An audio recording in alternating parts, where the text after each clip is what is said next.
going on, YouTube? It's your boy Eddie here, back again for another video.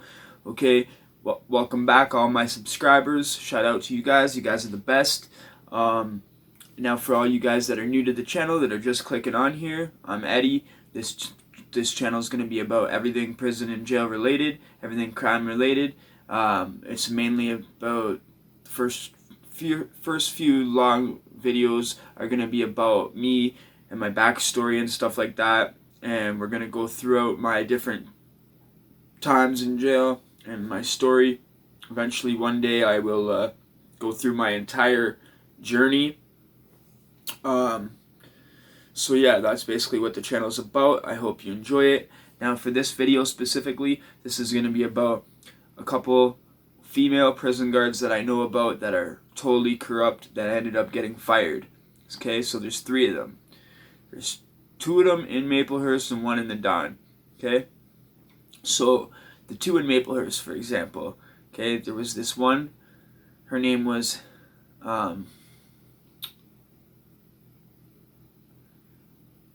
Bambi. Okay, I'm trying to think of something that will rhyme with their name, that I don't want to actually expose their name, even though this was in the newspapers and everything like that.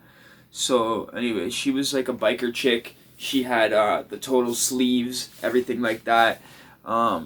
She was just totally really rude to all the inmates, unless you were a biker. Okay, she had her best friend, okay, Miss Juper. Okay, now Miss Cooper, okay, screw it, her name was Miss Cooper. Okay, she had glasses, she was a big guard. Now basically everybody knows this. She ended up getting fired.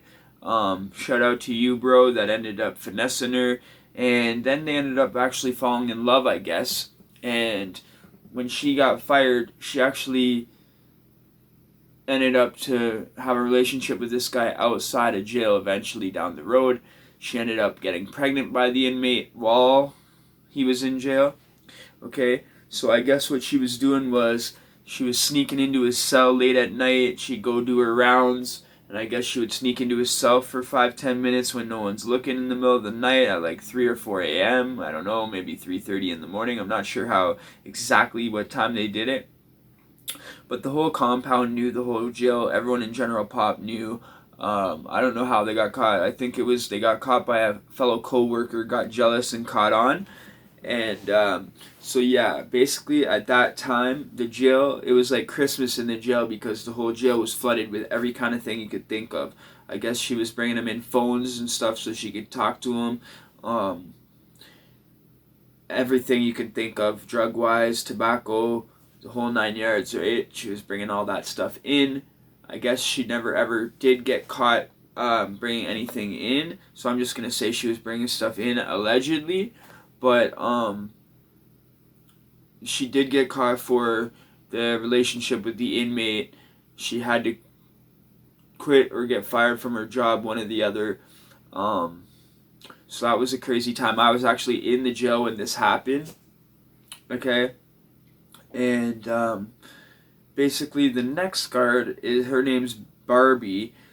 She had like these Botox little lips, and basically she was racist. She totally hated white guys. She totally was in love with all the black dudes. Shout out to all you black dudes. She was in love with gang members. I guess she just loved black guys, loved gang members.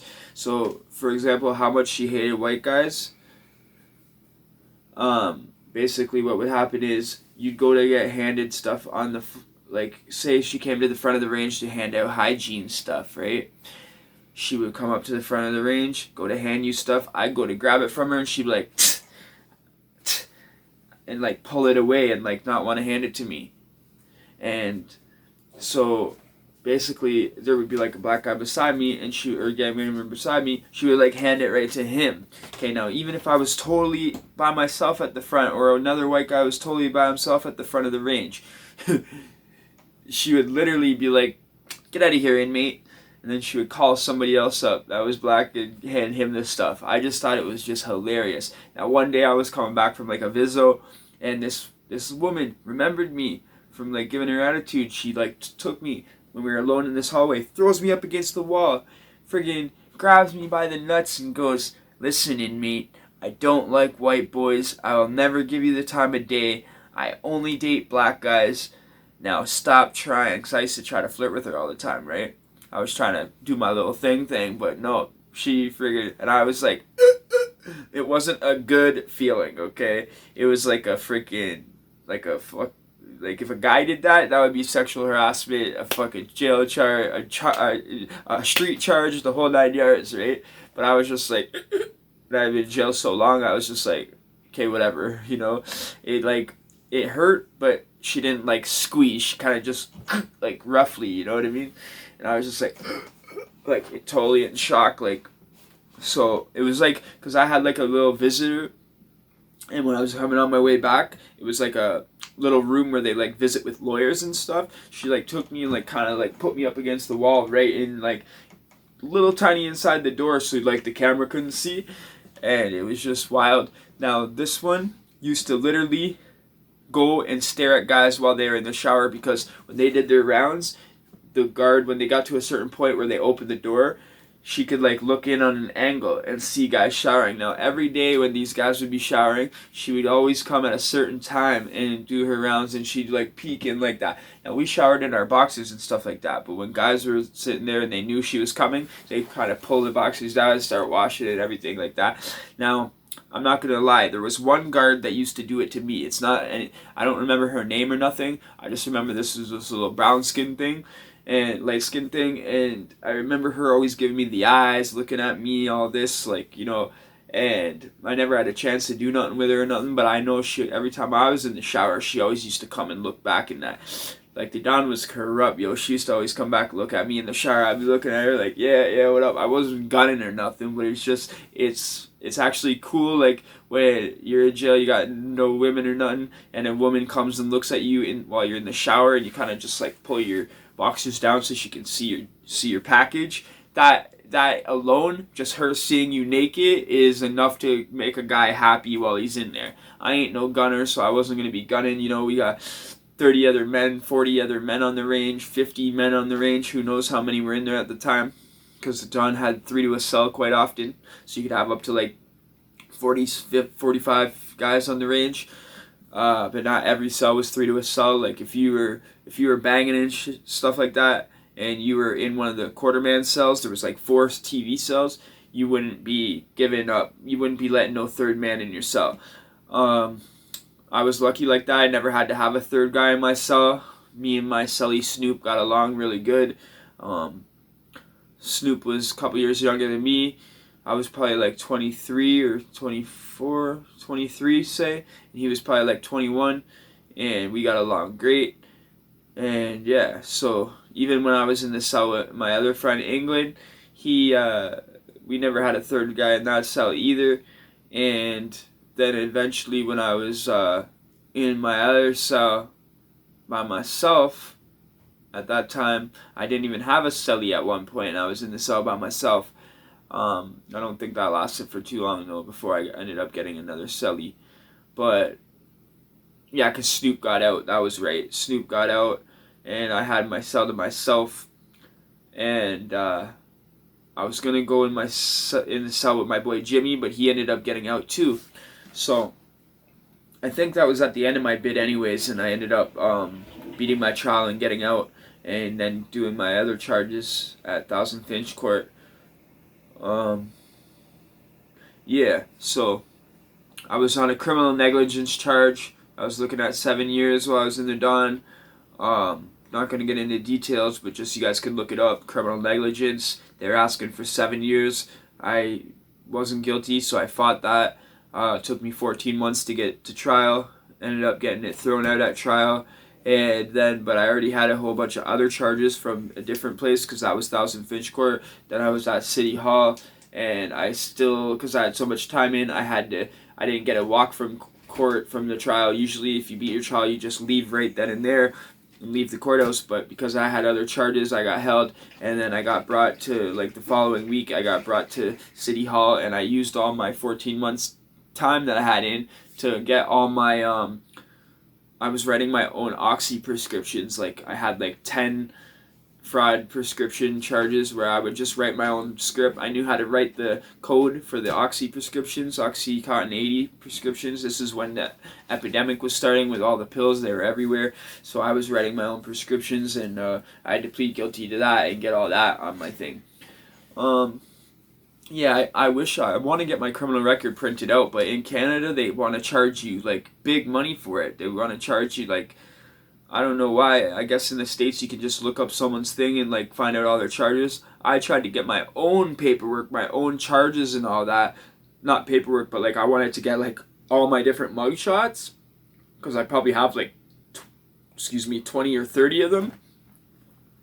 I wanted to get all those so I could put them on here. I still will get them one day. It's just I don't have the extra money for that right now. If my rap thing takes off, or if I start making money from YouTube or anything, I'll get everything that I have, and that'll be some content right there. But you know what? I did find a bunch of stuff that I had while I was in the Don, like my GED book. So I'm going to have a video one of these days just showing you guys everything that I did find.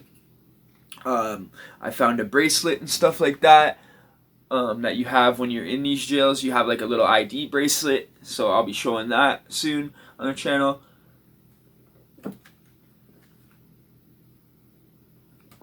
Orange juice. Good for you. Okay. Like I said, guys, I worked all day. I'm pretty tired. It's like 12 o'clock at night. I just wanted to make sure I got some content out for you guys, because I wanted to do it when I first got home, but I ate dinner and like everybody went to sleep in the house. The family's asleep, so I'm trying to be a little quiet. But yeah, I hope you guys enjoyed that little story. It's not much of a story, but the next story is going to be about male prison guards that I know. These two prison guards that used to do really bad things to inmates. I'm just going to put it like that. And like, this is a ruthless story. You guys are going to be like, this is going to blow your mind, this next story that I'm going to have on the channel. I don't want to get into detail because I don't want to spoil it, but just know, I know this one wasn't too interesting or whatever. It was just a little story, a little content to keep you guys updated on what's going on. I'm probably going to try to film that first thing in the morning and get that up for you guys, so you'll probably end up with 2 videos within the next 24 hours. So, and then I have 2 more videos planned out. So you guys are going to have some content on the way. But this next story I know is going to be a banger. You guys are going to love it. And then after that I have 2 more videos planned out, and then so after 3 more videos, then I'm going to do another fight video of one of the biggest, not one of the biggest, but one of the craziest fights that I was in at one specific jail. I was in crazy fights, quite a different jails, but I'm doing the next video, whatever, you guys don't care. You guys will see it eventually. I'm just rambling on because I'm tired. I'm sorry, guys. Yeah, I love all you subscribers. You guys give me all the best feedback and everything like that. I appreciate you guys all rocking with the channel. Yeah, and I'll try to do my best to keep bringing you guys the greatest content. Alright, I'll get better and better. You guys gotta understand, I'm just getting used to this kind of stuff. Yeah, alright, guys. And I don't have very much equipment or anything. When I recorded my song and all that, I kind of just had basic stuff. All I had was a microphone and a laptop and a phone. So, yeah, I had no, I don't have professional equipment or anything like that. But I guess eventually, when I get monetized, I'm gonna eventually, any money I do make, I'm gonna put back into the channel and into my music until it gets on a professional level. Right now it's just raw, real. Everything I tell you guys is straight facts, straight from things I've seen or what I've been through. And yeah, eventually down the road, once I run out of my own personal stories and stuff that I've seen that I think you guys will enjoy listening to, I'll probably end up eventually doing interviews, or I will do like reaction videos about crime stuff, about stories I hear and stuff like that. Eventually, you know, you guys will enjoy the content. I plan on being here for you guys for the long haul. And yeah, I don't want to ramble on too much longer, so be good, stay out of trouble, and stay out of prison, stay out of jail. You guys don't want to live that life. For all you youngins out there, please, I beg you, don't go down the path that I went and so many others went. It's not a place for nobody. They treat you like an animal in a cage. It's kind of like my chorus to my song.